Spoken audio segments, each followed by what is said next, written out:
Like judgment, anger is an ongoing issue in most relationships because anger and judgment are closely related. They go hand in hand and often appear simultaneously.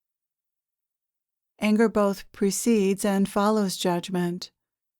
In the person who judges, anger precedes it so closely that they may seem simultaneous. In the person who receives the judgment, anger follows just as quickly and is likely to end in judging the judger. In one case, anger creates judgment, and in another case, judgment creates anger and more judgments. If those involved aren't identified with the ego, there will be a different result. If someone is aligned with essence when conditioning and feelings come up, then he or she will just notice the judgment and feelings and do nothing else about them, and that will be the end of it.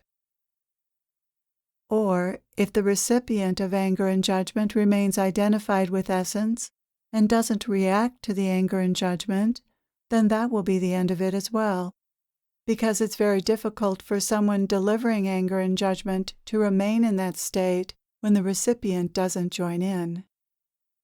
It takes two people identified with the ego to have a problem.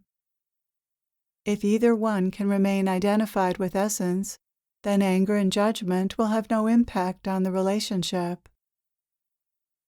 For example, let's say your partner is angry because you forgot to pay a bill on time, and she says, "How could you have forgotten to do that? I even reminded you. Now we have a $20 late fee. What a waste of money. You just aren't careful with our money." Notice how the ego takes a minor incident and spins it into a story of woe designed to shame the other person. If you're able to stay in essence and not take this personally, and recognize that your partner is caught in fears and conditioning, your response might go something like this: "I'm really sorry I forgot that, honey. I'll try not to do that again." Pretty simple, isn't it? There's not much your partner can say to that. This response is likely to cause your partner to soften because you've just agreed with him or her rather than defending yourself. If you'd been identified with the ego, you probably would have tried to make yourself right or brought up a way your partner had been wrong in the past, even though you'd clearly made a mistake in not paying that bill on time. Being right isn't worth it. Remaining in essence in the midst of or in the face of anger may be easier said than done, however. When someone's conditioning gets triggered in the context of relationship, usually the other's gets triggered too. That triggers even more conditioning, more anger, defensiveness, and blame, and the egos have their usual brawl, with no chance of reconciliation until someone's essence steps in, which might not happen unless the participants take a break from each other. For the argument to subside, someone has to give up the fight. Only essence does this. If essence had entered the scene earlier, the disagreement wouldn't have escalated. Conditioning provides the fuel for every disagreement. The ego actually likes a fight, and it will fight to make its point and get its way, because how it feels and what it believes are important to it. The ego likes a fight because it's an opportunity to test its superiority and express its point of view, which it feels is the right one. This self-righteousness and sense of superiority fuel disagreements between egos.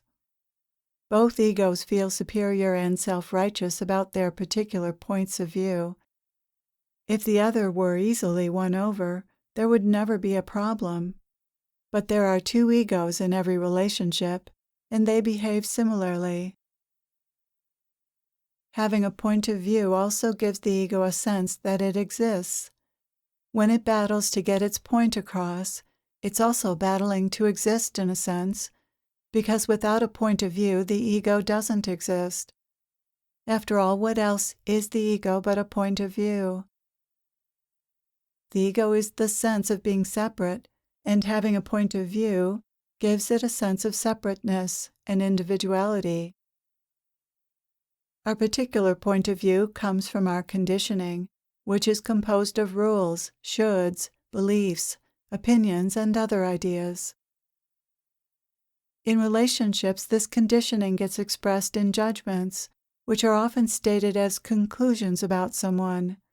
For example, "You're selfish," and designed to explain why someone doesn't comply with the wishes and demands that are part of our conditioning.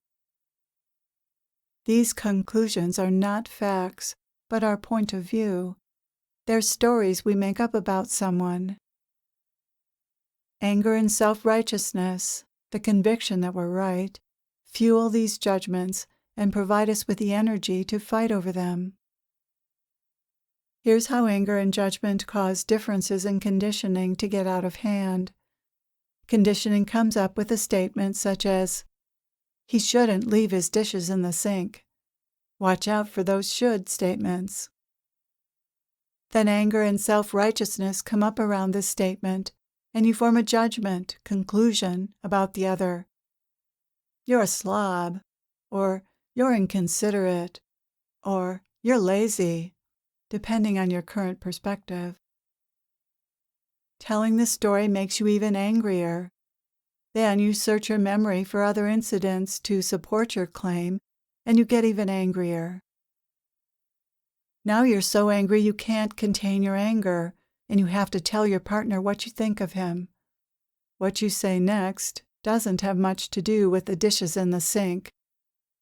All of this can happen in seconds. Differences in conditioning are not really that hard to deal with, but the feelings and stories that surround these issues can be. These feelings and stories come from a very irrational part of ourselves, the ego, which doesn't care as much about the truth as being right. It will say anything to defend its point of view, because being wrong and backing off is the last thing it wants. For the ego to give up its point of view is to admit defeat, and the ego doesn't do that without a fight. It has its pride, after all. Pride is another problem in relationships. Pride, like judgment, is another way we keep ourselves separate from and superior to others. We imagine that we are better than them, and that evokes pride. This is not the pride in a job well done, but a negative kind of pride, one that takes pleasure in diminishing others because that makes the ego feel superior. The pride of the ego is not a pretty thing, and when it shows up in relationships, conflict isn't far behind. Pride is part of many incidents that involve anger and judgment. When we feel angry in the context of relationship, it's a sign that our conditioning has been triggered and is causing our ego to take a fighting stance. One of the favorite ways the ego fights is with judgments. It hurls names, blame, criticism, and other disparaging remarks at the person who's responsible for triggering the conditioning. The person who triggers our conditioning, which is often our partner, is blamed for the fact that we feel angry, but it isn't that person's fault. No one is to blame for our anger, but to the ego, it feels like someone did something that shouldn't have been done. What not to do with anger. Once anger is there, you can't make it go away. You're stuck with it, but only momentarily if you know how to handle it. If you don't feed it by telling a story, it will just disappear. Anger gets out of hand because we try to support and defend it with a story. We feel uncomfortable about being angry, so we make up a story to justify our anger, and this story intensifies our feelings. The story often has little to do with the conditioning that triggered the anger. For example, you hear kids making noise as they play outside in the street, and this triggers your conditioning. Kids shouldn't play in the street. Another should statement. This view seems true to you, although many kids and even their parents would disagree so you feel angry and self-righteous. However, the amount of anger you feel seems out of proportion to the situation, so you have to tell a story to justify the intensity of your feelings. Last year, when they played ball in the street, they broke the Smiths' window. The trouble is that telling the story makes you feel even angrier and more justified in your anger. You stew about the story a little longer and come up with a few more reasons why kids shouldn't play in the street. Your mind searches for examples in the past and reaches for reasons why kids playing in the street would be bad in the future. And you conclude something out of proportion to the original thought. I've got to move out of this neighborhood. Now kids are to blame for your having to move. Anger, or really the stories we tell and the conclusions we come to, causes us a lot of trouble, and this is doubly true in relationships. Telling stories to justify your anger and drumming up more reasons to be angry is definitely not the way to deal with anger, unless you like being angry and fighting. But it does give the ego some degree of pleasure, which is why we do it. Exercise. Noticing how the ego enjoys finding fault. It's useful to notice the enjoyment the ego gets from finding fault and picking a fight. Most of all, it's useful to notice that it is the ego that is doing this, and you are not the ego. That means you don't have to find fault. Doing so is a choice, and you can choose to do something else. Whether you're telling stories to justify the anger, drumming up more reasons to be angry, going back over past incidents that made you angry, or thinking about what might make you angry in the future, thinking about anything related to the conditioning and the anger is just not helpful. Nevertheless, this is exactly what the ego does. As a way of sustaining the conditioning, the ego often mentally repeats it. You shouldn't leave your dishes in the sink. You just shouldn't do it. How can someone do that? It's just not right. In the same way, the ego sustains the anger by repeatedly going over its stories about it and justifications for it. He's an inconsiderate slob. He's always been a slob. His mother was a slob. I would never do that to him. He just doesn't care about me. Maybe he never cared. I don't think he loves me. He's too much of a slob for me. He's not considerate enough for me. Maybe I don't love him. In a few short minutes, the internal dialogue has gone from being annoyed at dishes in the sink to considering divorce. Anger causes us to lose touch with our love for someone. It also kills the desire for sex with that person. Thinking is what holds the ego in place and keeps the conditioning, feelings, and unhappiness going. It creates and maintains problems. It's a real troublemaker. Choosing to believe thoughts is choosing to be identified with the ego, and it's possible to make another choice. Another thing that doesn't help in dealing with anger is blaming yourself for it or for the conditioning that caused it. Taking anger personally, by assuming blame for it, makes you feel bad about yourself and will only take you deeper into the anger because you'll feel like you have to justify it. And justifying your anger will only create more anger and more bad feelings about yourself. You don't need to justify your anger or defend your conditioning because they're not yours.